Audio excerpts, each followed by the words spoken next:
Serangan udara Rusia menghancurkan unit militer Ukraina di Kherson.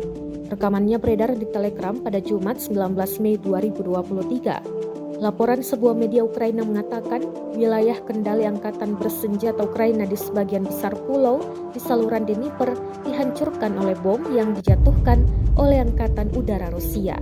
Tampak sejumlah bangunan dibombardir serangan Rusia. Satu persatu bangunan yang dihuni unit militer Ukraina tampak diledakkan. Dampak serangan hingga ledakan terekam jelas drone pengintai Rusia. Dalam keterangan unggahan disebutkan tepat di Pulau Borshcheva wilayah Kherson, serangan udara angkatan udara Rusia menghancurkan unit militer Ukraina.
Rusia melaporkan secara total 428 pesawat Ukraina dan 234 helikopter, 4.218 kendaraan udara tak berawak, 423 sistem rudal anti pesawat dieliminir sejak awal operasi khusus.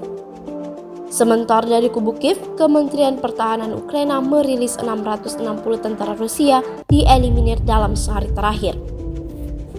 Total 201.760 prajurit Federasi Rusia meninggal sejak awal konflik hingga hari ke-450.